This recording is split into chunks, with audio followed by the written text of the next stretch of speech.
यह 7 हट, यह 7 हट, सीरियल 7 हट, इतना 7 हट, 7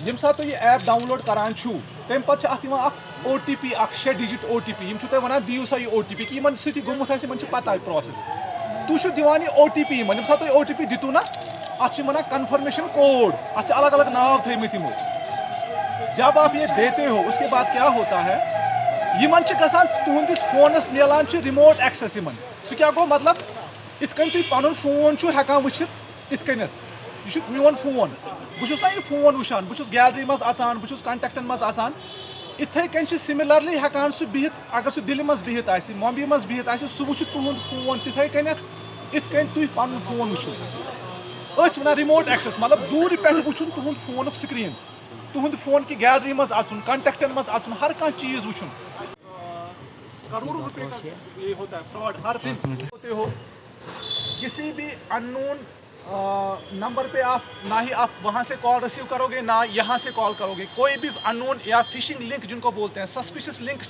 कोई आपको आती हैं उन पे क्लिक नहीं करना है।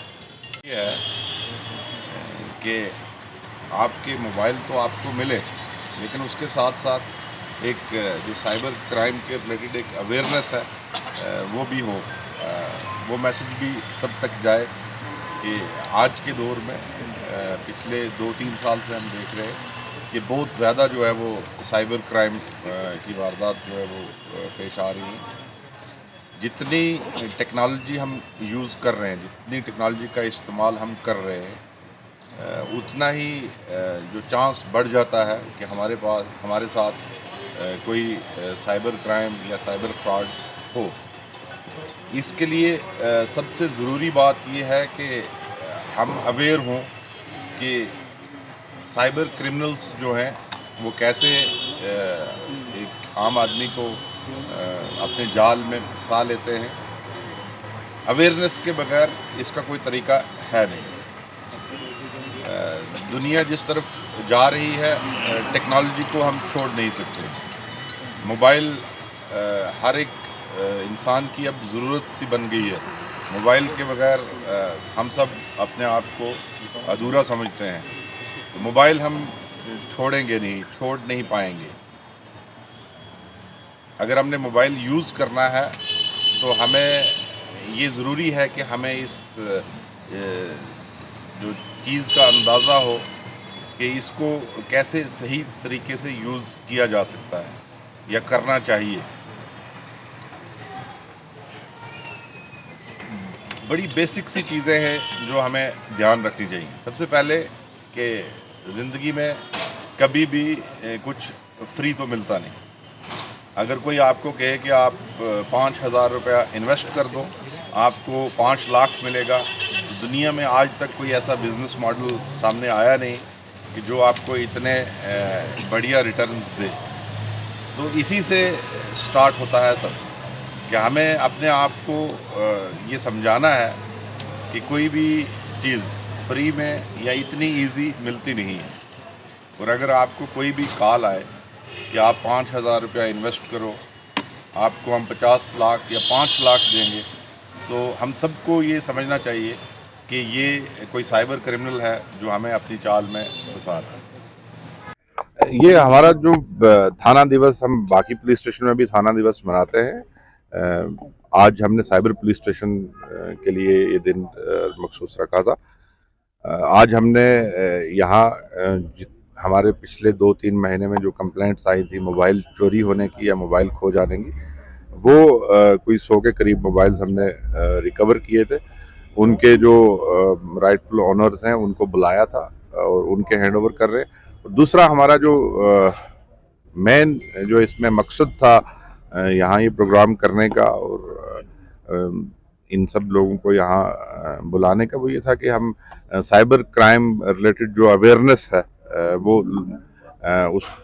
उसका एक प्रोग्राम करें और लोगों को अवेयर करें कि हम आज इस टेक्नोलॉजी के दौर में साइबर क्राइम की जो वारदातें हैं उनसे कैसे महफूज रह सकते हैं।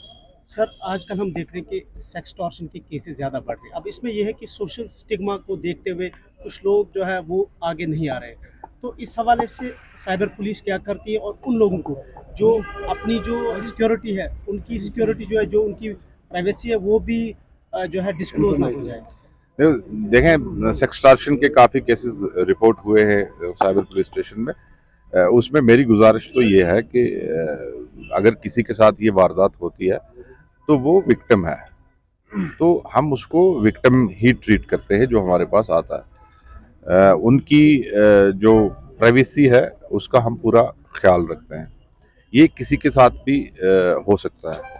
इसमें सबसे पहले तो ये है कि हमें अवेयर रहना है कि हम व्हाट्सएप पे अगर वीडियो कॉल किसी की रिसीव कर रहे हैं तो क्या इस नंबर को हम जानते हैं, क्या ये नंबर हमारे फ़ोन बुक में सेव है या नहीं। तो ये अवेयरनेस से ही स्टार्ट होता है। बट खुदा ना खास्ता किसी के साथ हो जाता है तो इसमें सोशल स्टिग्मा, हम जिस सोसाइटी में हम रहते हैं शायद आप कह सकते हैं कि ऐसा कुछ है, बट फिर भी वो विक्टिम है, उनको एज विक्टिम हम भी ट्रीट करते हैं और उनकी प्राइवेसी का पूरा ध्यान रखा जाता है। और हम कोशिश करते हैं कि उनके साथ जो वारदात हुई है उसके खिलाफ हम कानूनी कार्रवाई करें और उनको ब्लैकमेलिंग जो करते हैं वो उस ब्लैकमेलिंग से बचाएं। इसमें मेरी गुजारिश तो आपके माध्यम से यही है सबसे कि हमें थोड़ा अवेयर रहना है। हम किसी अननोन नंबर से वीडियो कॉल्स रिसीव ना करें, इसमें बचाव तो वहीं से स्टार्ट। सर लास्ट पे ये बताएं कि मंथली बेसिस पे जो साइबर क्राइम्स के जो केसेस है कितने रिपोर्ट होते हैं साइबर पुलिस स्टेशन श्रीनगर? देखें, साइबर पुलिस स्टेशन में हर दिन जो है 5-10 कंप्लेंट्स आती हैं।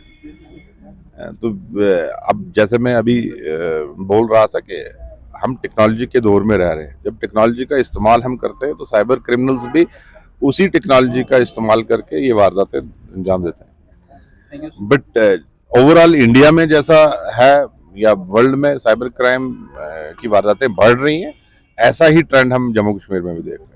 सर ऑपरेशन कैसे होती है पुलिस का? नहीं, बहुत अच्छा कोऑपरेशन है। अब हर स्टेट की पुलिस हमें कोऑपरेट करती है। हमने बहुत सारे केसेस जो है बाहर की पुलिस के साथ जो है सॉल्व किए हैं।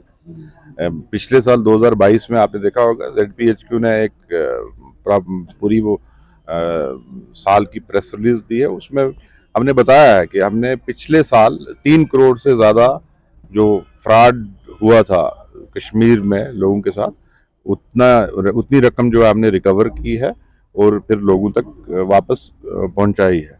तो ये सब जो क्राइम्स थे ये बाहर से ही कमिट हुए थे, बाहर की स्टेट से ही। हमारी स्टेट में बहुत सोशल मीडिया के केसेस हैं जिसमें लोकल इन्वॉल्वमेंट है, बट जो फाइनेंशियल फ्रॉड्स हैं या सेक्सटॉर्शन के केसेस हैं उसमें मेजॉरिटी जो है वो बाहर के लोग हैं और बाहर की पुलिस हमें पूरा ताउन देती है, उनके साथ मिलकर हम काम करते हैं और इसी वजह से हम अपने आप को समझते हैं कि हमने कामयाबी से 3 करोड़ से ज़्यादा रकम जो है वो रिकवर की।